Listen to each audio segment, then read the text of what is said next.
Mark Carney, the former central banker turned PM, is making some pretty bold moves that just don't fit Canada's system. He's using cabinet decrees called orders in council to spend billions without Parliament's approval, and he's delaying the federal budget. That's racked up a staggering $311 billion in new debt, even faster than Justin Trudeau's spending spree. Carney's sidestepping Parliament with orders in council, pushing through massive spending, seemingly without much scrutiny at all. As much as Trump loves to exercise power by executive order, it is becoming increasingly obvious that Carney loves governing by the Canadian equivalent, the order in council. In Canada, our parliamentary process demands accountability. MPs are supposed to debate and approve big spending. But Carney's acting like he's all above that. And it's driving up our national debt another $311 billion. And that's in addition to the $619 billion that Trudeau added during his reign. No cuts to be bloated programs like public sector, payroll, or pensions, just more borrowing. So what's Carney calling all this spending?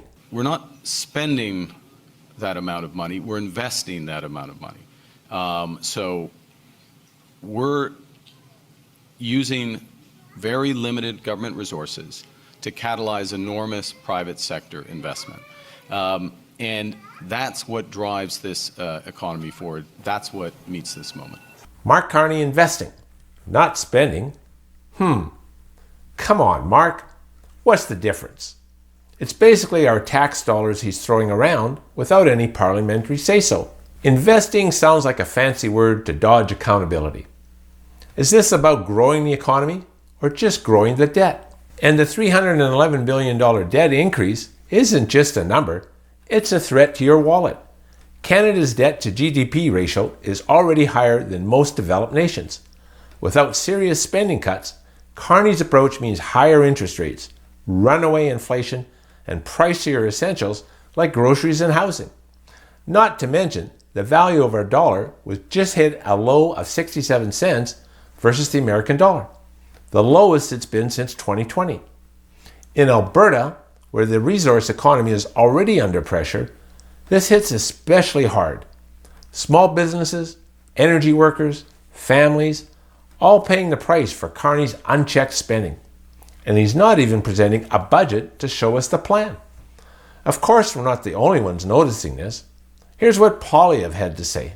Carney said during the election campaign that he had a plan. And he took great delight in saying that a slogan is not a plan. Well, a budget is a plan. And if he does indeed have a plan, if he does know what he's doing, then he would introduce a budget so that Canadians know exactly what the finances are. We were very disappointed yesterday to hear that he has no budget plan for this year.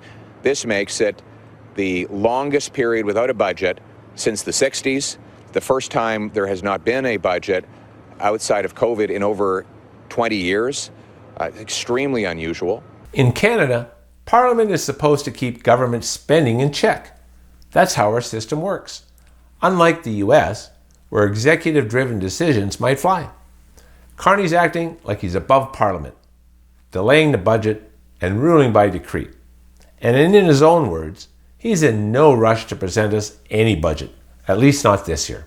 With your economic experience as a former governor of two central banks, why not present Canadians with a budget at the very first opportunity? Well, this is in fact based on my economic experience. There is not much value in my judgment, and it's considered judgment, and it's judgment based on experience, that there is not much value in trying to rush through a budget in a very narrow window, 3 weeks, with a new cabinet, effectively a new finance minister, just reappointed, but a new finance minister, rush that through. Are we just supposed to sit back and go, oh, the man has some experience, so his judgment is the only one that counts? Budgets aren't Carney's call. They are Parliament's job. By delaying, he's keeping Canadians in the dark while racking up debt that, frankly, most people in the know have no idea how could you pay for it. Trudeau never did. It boggles the mind when I think about Canadians electing the same Liberal government we've had for the last 9 years. What do you think about Carney dodging the budget and Parliament? Are you worried about what this means for your money?